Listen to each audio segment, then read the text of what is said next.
You're scrolling through Instagram and suddenly your feed is full of perfect couples. One is traveling through Europe together, another is posting videos of surprise proposals, and then there's your coworker showing off the bouquet her partner sent just because. Meanwhile, you and your partner are sitting at home eating takeout in sweatpants and you can't help but wonder, are we doing something wrong? Comparison sneaks into love in quiet but powerful ways. Maybe you catch yourself thinking about how much more romantic your ex used to be, or how your friend's relationship looks more exciting than yours.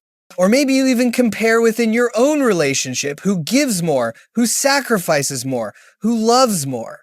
At first, it feels harmless, but before long, those comparisons start planting seeds of doubt, insecurity, and resentment. The truth is, we all compare. It's part of being human. But in love, comparison is dangerous because no two relationships are alike. What looks perfect online is usually just a highlight reel, not the whole story. And when you measure your love against someone else's, you risk missing the beauty of what you already have. So today, let's talk about comparison in relationships, why we do it, how it hurts us, and most importantly, how to break free from it before it breaks something good. Comparison has always been a part of human nature, but in relationships today, it's more present than ever. Social media has turned love into something we can constantly measure even without meaning to. A quick scroll through Instagram, TikTok, or Facebook doesn't just show you what your friends are doing, it shows you their vacations, date nights, and anniversary surprises. And suddenly, without realizing it, you're stacking your own relationship against an endless highlight reel of others. But comparison isn't just about strangers or friends online. Sometimes it shows up when we think about the past, wondering if our current partner measures up to an ex, or if the spark feels different than it used to. Other times it creeps in within the relationship itself. Who gives more? Who sacrifices more? Who loves harder? Instead of strengthening connection, this mindset quietly turns love into competition. The reality is, no two relationships are the same. What works for one couple might not work for another.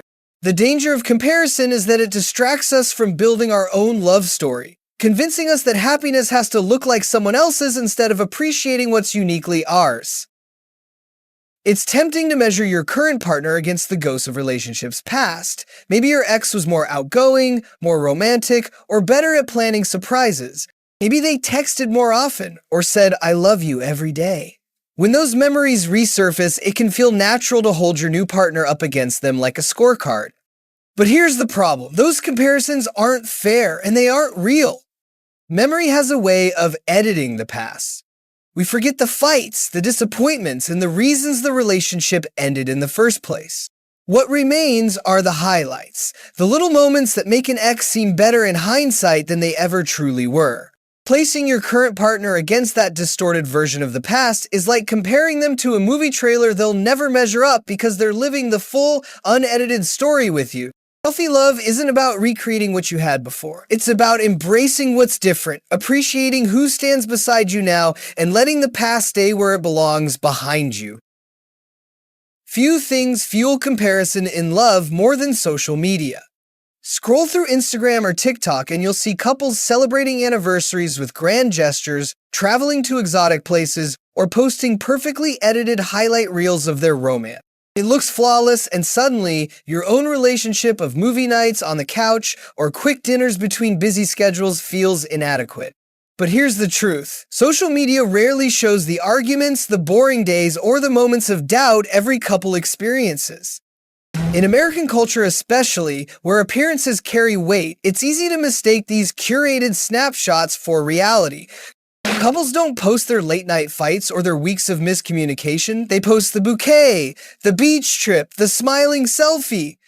Comparing your full story to someone else's highlight reel is like comparing your behind-the-scenes footage to a polished Hollywood trailer.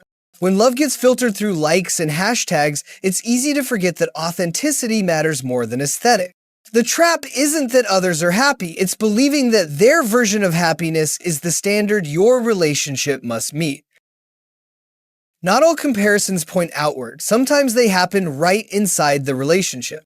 You catch yourself keeping score, "I always plan the dates, but they never do," or "I'm the one sacrificing more time, more effort, more love." At first, it might feel like you're just noticing patterns, but soon, love starts to look less like a partnership and more like a competition. The danger of internal comparisons is that they quietly shift the focus from us to me versus you. Instead of working together, you're tallying points. In American culture, where individuality and fairness are deeply valued, this can feel especially corrosive, each partner fighting for recognition rather than connection. Healthy relationships aren't about splitting everything 50 divided by 50 inches a rigid way. Some days one person gives more, other days the other does. It's about balance over time, not balance in every moment. When love becomes a scoreboard, nobody really wins. But when you let go of comparison, you make room for teamwork, the kind that sustains love far longer than keeping score ever will. The problem with comparison is that it rarely inspires confidence. More often, it fuels doubt. When you measure your relationship against others, you start to question whether what you have is enough. Maybe you wonder if your partner should be more romantic, more ambitious, or more attentive. Or worse, you start questioning yourself, am I attractive enough, interesting enough, worthy enough? These thoughts don't stay silent, they seep into the way you show up in love. Instead of enjoying moments together, you're scanning for flaws.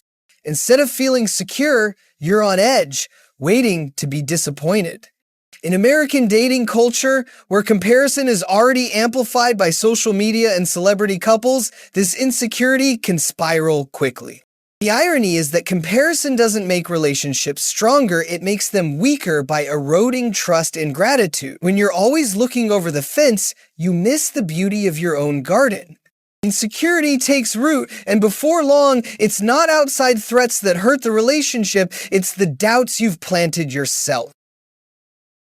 The antidote to comparison isn't pretending other relationships don't exist, it's choosing to focus on gratitude for the one you're in. When you catch yourself thinking they travel more than we do, try flipping the script. I'm thankful my partner makes me laugh even on the worst days. Gratitude shifts attention from what's missing to what's meaningful. In the US, where consumer culture often pushes the idea that more is better, more gifts, more vacations, more grand gestures, gratitude offers a radical reset. It reminds you that love isn't measured in luxury, but in presence, kindness, and consistency. Couples who practice gratitude not only feel happier, but also strengthen their bond. A simple thank you for the little things, making coffee, sending a sweet text, or just listening after a long day builds more intimacy than any Instagram-worthy moment ever could. Gratitude doesn't ignore flaws, but it keeps them in perspective. It says, our love may not look like theirs, but it's ours, and that's enough. Every couple has its own rhythm, its own quirks, and its own way of showing love. The danger of comparison is that it tricks us into believing there's a universal right way to be in a relationship. But the truth is, there isn't. One couple thrives on adventure, while another finds joy in quiet evenings at home. One exchanges extravagant gifts, another builds intimacy through small daily rituals. Neither is better, they're just different. In American culture, where media often sells us one-size-fits-all versions of romance, it takes intention to step back and say, our story is ours. The healthiest relationships are the ones where both people stop trying to live up to someone else's script and instead write their own. That might mean redefining what date night looks like, or finding unique ways to celebrate milestones. When you embrace your relationship as a one-of-a-kind journey, comparison loses its grip. You stop chasing someone else's version of happiness and start nurturing the love that's perfectly yours. One of the biggest myths about comparison in love is that it helps you improve your relationship. People often think, if I look at what other couples are doing, maybe I'll push us to be better. But comparison rarely motivates it, usually deflates. Instead of sparking growth, it fuels frustration because you're measuring against a version of love that isn't yours. Another common myth is that if your partner doesn't measure up to others, you chose wrong. The reality is, no partner is perfect and no relationship is flawless. What matters isn't how your love stacks against someone else's, but how safe, valued, and fulfilled you feel within it.